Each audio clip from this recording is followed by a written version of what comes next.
நியூஸ்7 தமிழ், பொறுப்பும் பொது நலமும். அடுத்ததாக சமூக வலைதளங்களில் பதியப்பட்ட கருத்துக்கள் குறித்து விளக்குகிறார் செய்தியாளர் தனபால். வாட்ஸ்இப்போ பகுதியில்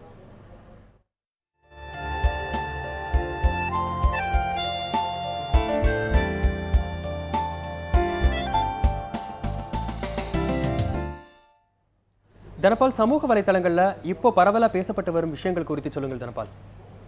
வணக்கம் வசந்த். அதாவது இன்றைக்கு பாகிஸ்தானில் நேற்று நடந்த இராணுவ பள்ளியில் நடந்த தீவிரவாத தாக்குதல் தொடர்பான தகவல்கள் புகைப்படங்கள் வந்து சமூக வலைதளங்களில் அதிக அளவில் பகிரப்பட்டிருக்குது. முதலாவதாக பாகிஸ்தானைச் சேர்ந்த நோபல் பரிசு பெற்ற மலாலா வந்து தன்னோட இந்த தாக்குதலுக்கு துக்கத்தை தெரிவிச்சிருக்கிறாங்க. அதே போல் லட்சக்கணக்கான குழந்தைகளும் மக்களும் வந்து இந்த இறந்த குழந்தைகளுக்காக அஞ்சலி செலுத்த வேண்டும். அதே போல் அவங்கெல்லாம் என்னோட சகோதர சகோதரிகள் என்று தன்னோட சமூக வலைதளத்தில் வந்து மலாலா தெரிவிச்சிருக்கிறாங்க.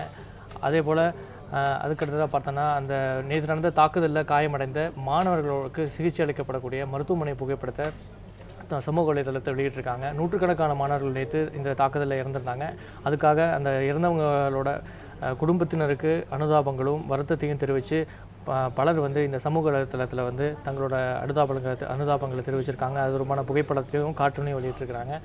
அதற்கு அடுத்தபடியாக பார்த்தோமேனால், நேற்று இறந்து போன மாணவர்கள் உள்ளிட்ட பொதுமக்கள் உள்ளிட்டவருக்கு அஞ்சலி செலுத்துவது தொடர்பான புகைப்படத்தை வந்து வெளியிட்டிருக்கிறாங்க.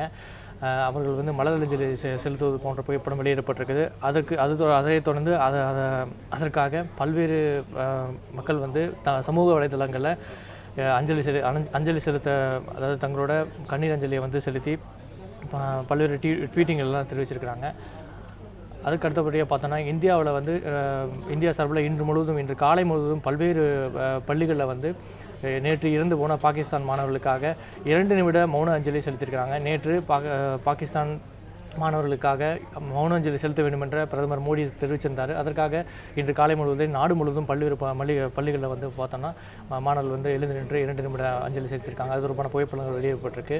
அதனைத் தொடர்ந்து நேற்று நடந்த தாக்குதல் தொடர்பான பல்வேறு புகைப்படங்கள் வெளியிடப்பட்டிருக்கு. அந்த தாக்குதலுக்கு எதிராகவும் கண்டனம் தெரிவித்தும் புகைப்படங்களும், அதே போல் இறந்து போன ஒரு பள்ளி மாணவியோட ஷூ கால், அதாவது ரத்தம் படிந்திருக்கக்கூடிய இந்த ஷூ கால் இருக்கக்கூடிய ஒரு புகைப்படத்தை வெளியிட்டிருக்கிறாங்க. இதுதான் வந்து அதிக அளவில் இன்றைக்கு சமூக வலைதளத்தில் வந்து பதிவு செய்யப்பட்டிருக்கு. அதே போல் ஒரு கையை இழந்த ஒரு மாணவருடைய புகைப்படமும் பதிவு செய்யப்பட்டிருக்குது.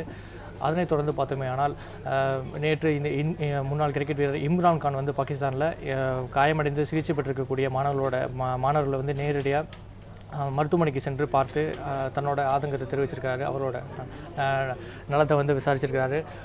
அதனைத் தொடர்ந்து பார்த்தோமே ஆனால், அதாவது ஒவ்வொரு வருஷமும் முடியும் தருவாயில் இது போன்ற பல்வேறு பெரிய சம்பவங்கள் வந்து நடப்பதாக ஒருவர் வந்து சமூக வலைதளத்தில் தெரிவிச்சிருக்கிறாரு. 2004ஆம் ஆண்டு சுனாமி பாதிக்கப்பட்டது. சுனாமி தாக்கல் ஆழிப்பேரலை வந்து இந்தியா உள்ளிட்ட பல்வேறு நாடுகளை தாக்கியது. மும்பை அட்டாக் நடந்தது. அதே போல் நிர்பயா பாலியல் பலாத்காரம் செய்யப்பட்டு கொல்லப்பட்டாங்க. அதே போல் இந்த ஆண்டு இறுதியில் வந்து இந்த தாக்குதல் வந்து பெஷாவரில் வந்து பாகிஸ்தானில் நடைபெற்றிருக்குது என்ற ஒரு தகவலை வந்து ஒருத்தர் பதிவு செஞ்சுருக்காரு. அதே போல் ஏற்கனவே கூறியபடி நேற்று பாகிஸ்தான் இராணுவ பள்ளியில் இறந்த ஒரு மாணவி அணிந்திருந்த காலனி அது கரை படிந்திருக்கு. அந்த புகைப்படத்தை அதிக பேர் வந்து சமூக வலைத்தளத்தில் பகிர்ந்திருக்காங்க. அது தொடர்பான புகைப்படம் பதிவு செய்யப்பட்டிருக்குது. அதே போல் இறந்தவர்களுக்காக மெழுகுவர்த்தி ஏந்தி அஞ்சலி செலுத்தியிருக்காங்க. இது இந்தியா மட்டுமின்றி பல்வேறு நாடுகளில் இந்த அஞ்சலி செலுத்தப்பட்டு வருது.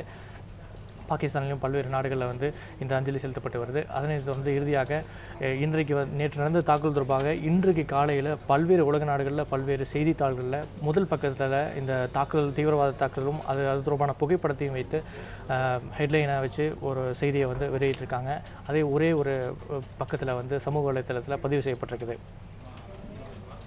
தகவல்களுக்கு நன்றி தனபால். நன்றி வசந்த்.